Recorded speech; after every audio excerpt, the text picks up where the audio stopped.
हम सबसे पहले करुणा के सागर, इंसानियत एवं मानवता के प्रतीक भगवान तथागत बुद्ध को नमन बंदन करते हुए भारतीय संविधान के निर्माता बाबा साहब डॉक्टर अम्बेडकर की स्मृति को नमन करता हूँ।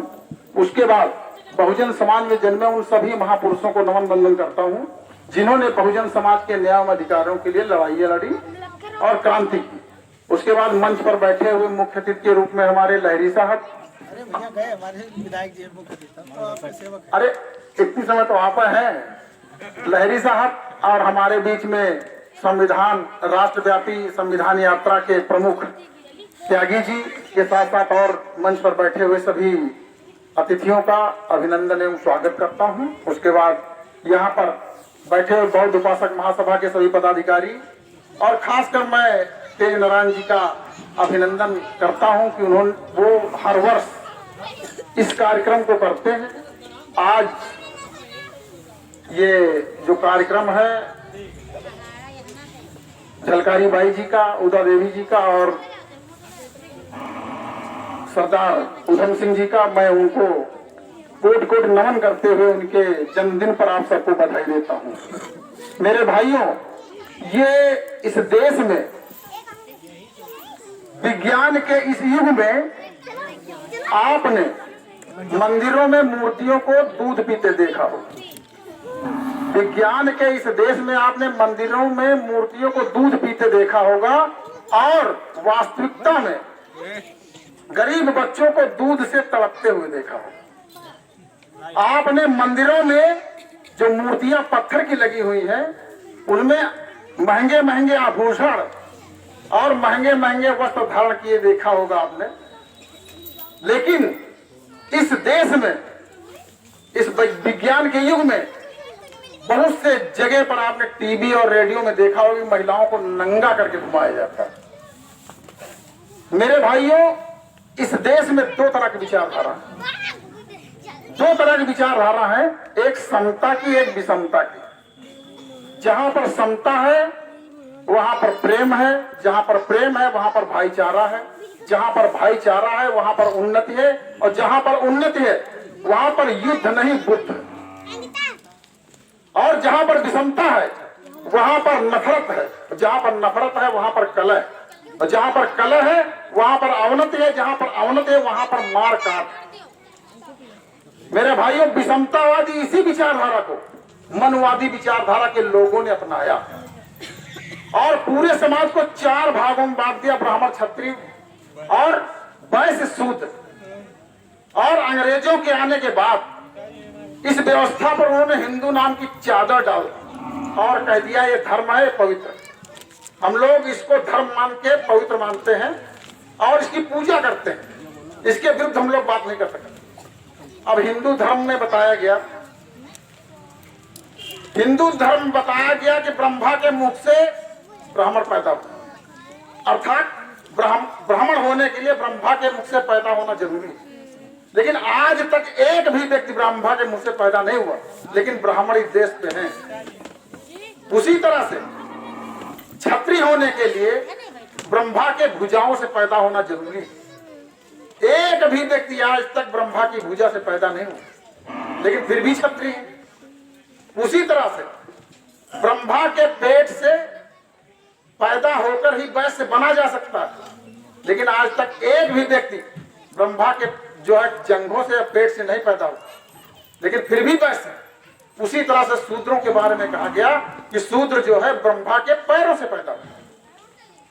मैं कहता हूं आज तक एक भी व्यक्ति पैरों से नहीं पैदा हुआ, लेकिन शूद्र हैं जिसको बहुजन समाज कहा जाता।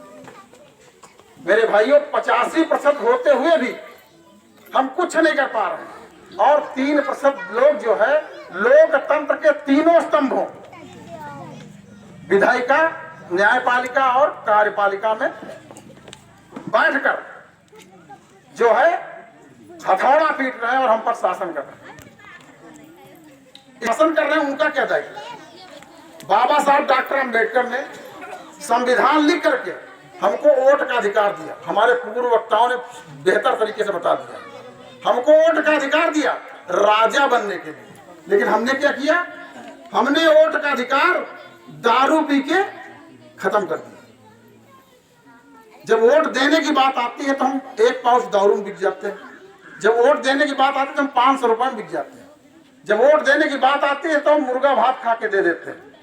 जिस दिन हम ऐसा करते हैं उसी दिन लोकतंत्र की हत्या हो जाती है और 5 वर्षों तक हम नाक रगड़ते रहते हैं। अगर हमारा संविधान ना होता तो क्या होता? अगर बाबा साहब डॉक्टर अंबेडकर ने संविधान में लिखा होता तो पब्लिक एजुकेशन में पैसा खर्च ना होता, और पब्लिक एजुकेशन में पैसा खर्च ना होता तो स्कूल की एक बेंच पर बैठकर बाभन और भंगी का बच्चा पढ़ नहीं रहा होता। यह संविधान की ताकत है। मेरे भाइयों, संविधान किसी जाति धर्म संप्रदाय के लिए नहीं है, संविधान भारत के लोगों के न्याय एवं अधिकार के लिए। मेरे भाइयों, जिस संविधान की बदौलत हम लोग पढ़ लिख कर इस स्तर पे आए, हम लोग यहाँ पर मंच सजा बैठे हैं, या जिस संविधान की बदौलत हम लोग कुर्सियों पे बैठे हैं, या जिस संविधान के बदौलत अच्छे अच्छे कपड़े पहने हैं, या जिस संविधान के बदौलत हम अच्छा अच्छा खा रहे हैं, तो मेरी जिम्मेदारी है ना संविधान की रक्षा करना, किसी दूसरे की जिम्मेदारी थोड़ा है। हम सोचते हैं कि पड़ोसी करे हम कुछ न करें, तो ऐसा कैसे समझ? मेरे भाइयों, बाबा साहब डॉक्टर अंबेडकर ने एक सभा में बोलते हुए कहा था कि जिस कारवां को आप यहाँ देख रहे हो, वो कारवां बड़ी मुश्किल से मैं यहाँ लाया, बड़ी लड़ाई लड़के मैं यहाँ लाया, बड़ी क्रांति करके मैं यहाँ लाया। इसके लिए मैंने अपने 4 बच्चे खोए, मैंने अपना परिवार बर्बाद कर दिया, मैं स्वयं बर्बाद हो गया, इसलिए कि हमारा समाज आगे बढ़े। उन्होंने इस समाज से अपेक्षाएं की। उन्होंने कहा था पे बैक टू सोसाइटी, यानी कि जब कुछ तुम पढ़ लिख कर बन जाना तो जिस समाज से तुम निकल के आए हो उसके लिए अपनी कमाई का 5%, अपने समय का 5% और अपने ज्ञान का जो भी कुछ हो सके अपने समाज में देना और उसको भी आगे बढ़ाना। क्या किसी ने ऐसा किया? हमारे त्यागी जी बता रहे हैं कि हम अपने आप को शर्मिंदगी महसूस करते हैं। अरे सबको शर्मिंदा होना चाहिए, त्यागी जी को नहीं, सब। हम लोग फायदा तो ले रहे हैं लेकिन कर कुछ नहीं रहे और अपेक्षा करते हैं कि हम जो है ये सब कुछ हो जाए। तो मेरे भाइयों, ये लोकतंत्र है। लोकतंत्र की सबसे बढ़िया परिभाषा, लोकतंत्र की सबसे बढ़िया परिभाषा अमेरिका के राष्ट्रपति अब्राहम लिंकन ने। उन्होंने कहा, जनता द्वारा जनता की जनता के लिए चुनी हुई सरकार ही लोकतंत्र ला सकती। लेकिन मेरे भाइयों, जब देश आजाद हुआ तब से ही शिक्षा को हाशिए पे रखा गया, शिक्षा को हाशिए पे रखा गया। इसीलिए सुप्रीम कोर्ट के न्यायाधीश थे मार्कंडे काटजू, उन्होंने बोलते हुए कहा कि इस देश के 90% लोगों के दिमाग में भूसा भरा। एकदम सही कह रहे हैं। तो मेरे भाइयों, जो भूसा भरा इसको निकालो। और क्योंकि जिन्होंने इतिहास बनाया उन्होंने इतिहास लिखा नहीं, और जिन्होंने इतिहास लिखा उन्होंने इतिहास बनाया नहीं। अर्थात इतिहास लिखने वालों ने इतिहास बनाने वालों का इतिहास विकृत करके लिख डाला।